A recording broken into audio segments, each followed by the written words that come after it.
Hello wise people, saya Vian. Coronavirus menimbulkan banyak sekali pertanyaan dan spekulasi yang belum terjawab secara pasti hingga saat ini. Dari mana sebenarnya asal mula virus ini, dan bagaimana virus ini menyebar? Siapa yang menyebarkannya dan benarkah faktanya sesuai dengan yang dikatakan media selama ini?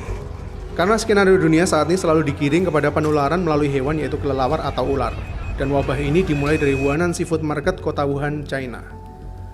Namun di balik informasi tersebut, ternyata ada spekulasi yang menyatakan bahwa virus ini diduga berasal dari kebocoran laboratorium biochemical yang ada di kota Wuhan. Benarkah virus ini sebenarnya adalah senjata biologis? Hingga video ini dibuat sudah terdapat sekitar 4.474 orang yang terjangkit oleh coronavirus dan akan terus bertambah. Bahkan 107 orang sudah dinyatakan meninggal dunia. Apakah benar jumlahnya hanya sekitar 4.000-an orang saja? Sedangkan beredar sebuah video dari warga Wuhan yang menjadi salah satu perawat menyatakan bahwa sebenarnya sudah ada 90.000 orang telah terjangkit coronavirus. Sebelum akhirnya video yang viral di dunia maya ini dihapus oleh otoritas setempat yang terkesan menutupi fakta. Bahkan salah satu pakar dari Inggris yaitu Profesor Neil Ferguson nampak sepakat bahwa dia memprediksi saat ini sebenarnya sudah ada sekitar 100.000 orang yang terjangkit oleh virus ini namun masih belum teridentifikasi. Dan menurutnya ini semua barulah sebuah permulaan. Bahkan sumber berita lain menyatakan bahwa ini adalah bentuk politisasi penyakit, di mana secara mengejutkan, ternyata coronavirus sebenarnya sudah ditemukan oleh seorang dokter berkebangsaan Mesir yaitu Dr. Ali Mohammed Zaki 7 tahun yang lalu. Namun informasi itu akhirnya juga di-take down oleh pemerintah Arab Saudi hingga berakhir ke pemecatan Dr. Zaki dari salah satu rumah sakit di Saudi.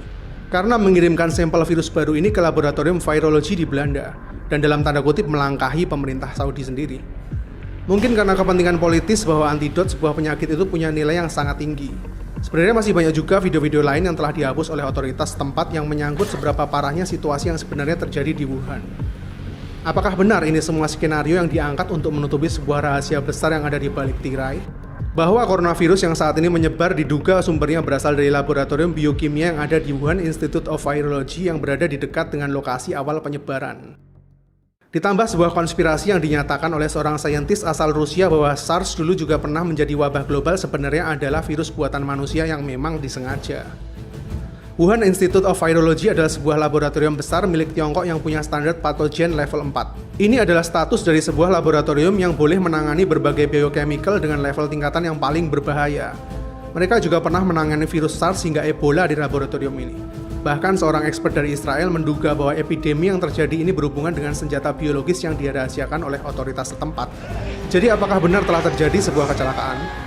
Yang anehnya, kenapa epidemi semasif ini justru muncul di momen yang menjadi puncak dari migrasi terbesar di Tiongkok, yaitu bertepatan dengan Tahun Baru Rakyat Tiongkok. Tahukah kamu, Tahun Baru yang diadakan oleh Tiongkok ini sebenarnya adalah migrasi terbesar yang ada di dunia.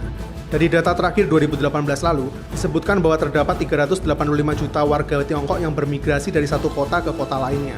Dan semuanya akan menyebar dan berkumpul dengan para kerabatnya dari satu kota besar ke kota terpencil, begitu juga sebaliknya. Bayangkan seberapa cepat epidemi ini akan menyebar ke seluruh penjuru Tiongkok dalam waktu sebulan saja. Kenapa timingnya sangat tepat untuk sebuah dalam tanda kutip kecelakaan? Apakah ada yang mengatur ini semua setelah begitu banyaknya tekanan yang dirasakan oleh Tiongkok? Pasca perang dagang yang belum kunjung berakhir mulai tahun lalu. Kemudian terjadi huru-hara di Hong Kong yang belum juga selesai.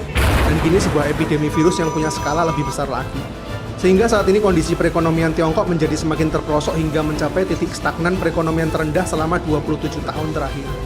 Setelah digadang-gadang akan menjadi negara dengan perekonomian terbesar di dunia mengalahkan Amerika pada tahun 2030 nanti. Ada apa dengan Tiongkok sebenarnya? Well, bagaimana perasaanmu setelah mendengar semua mimpi buruk barusan? Mungkin panik, berprasangka buruk, atau justru emosi? Yang jelas bukan sebuah kedamaian, bukan? Jika iya, berarti saya sudah berhasil menyebarkan virus negatif buat kalian semua. Dan tahukah kamu, inilah yang saat ini terus terjadi di masyarakat kita. Alih-alih menyebarkan sebuah vaksin, kita semua lebih tertarik untuk menyebarkan virus dan menularkannya ke lebih banyak orang lagi untuk merasakan yang kita rasakan. Terlepas dari berita itu salah maupun benar, tapi sebuah message yang baik itu seharusnya memberi sebuah harapan, bukan sebuah kehampaan. Jadi sekarang izinkan saya coba menyampaikannya sekali lagi buat kalian dengan cara yang lebih beradab. Semuanya berawal dari seorang pasien yang mengalami gejala pneumonia dari Wuhan di bulan Desember 2019 lalu, yang kemudian terus merambah ke pasien-pasien lainnya yang mengalami gejala pneumonia dan pernafasan akut. Seiring bertambahnya pasien yang disinyalir berasal dari Wuhan dalam kurun waktu 14 hari ini, pemerintah Tiongkok segera mengambil tindakan untuk segera mengisolir kota Wuhan dengan harapan supaya epidemi ini bisa lebih terkontrol. Sejauh ini pemerintah Tiongkok menunjukkan kesiapannya dalam menangani epidemi ini berkat pengalaman mereka menangani virus SARS pada tahun 2003 lalu. Bahkan sebuah rumah sakit khusus penderita virus ini dengan jumlah 1.000 tempat tidur telah dibuat hanya dalam waktu 6 hari saja. Pemerintah menutup seluruh akses kota Wuhan yang berjumlah 11 juta jiwa ini sementara waktu. Begitu juga dengan 17 kota di sekitarnya sehingga bisa dibilang mereka telah mengisolir 50 juta jiwa supaya menekan epidemi ini.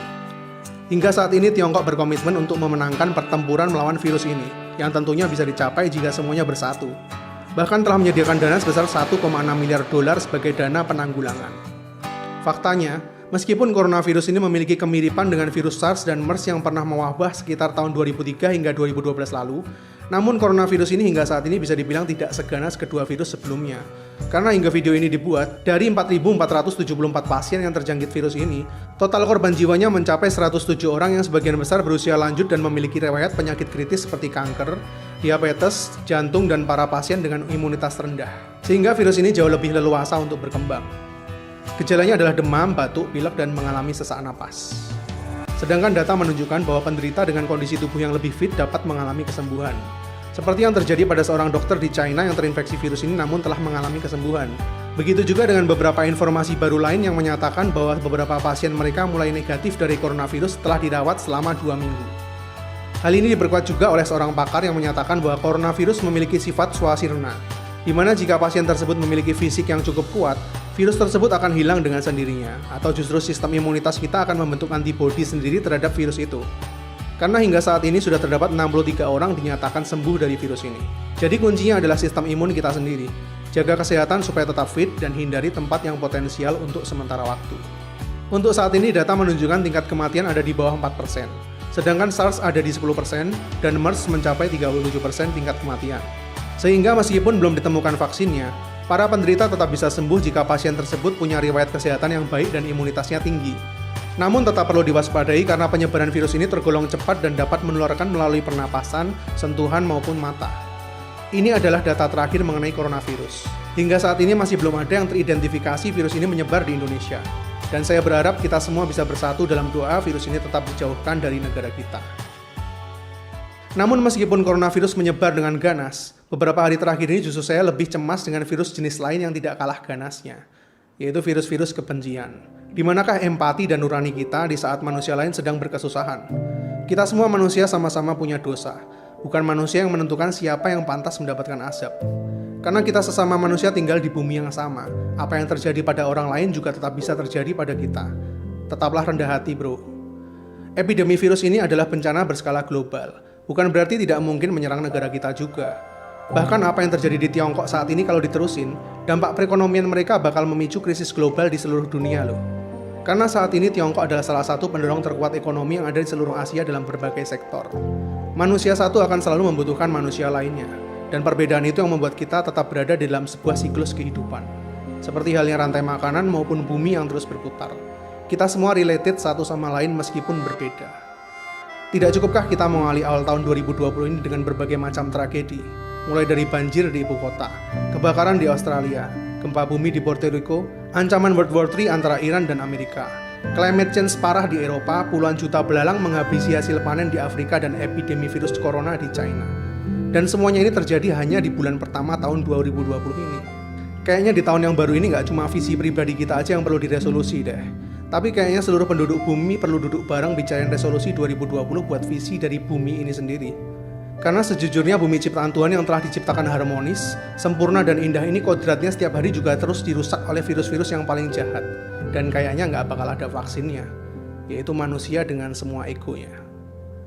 Saya Vian, see you in the next videos.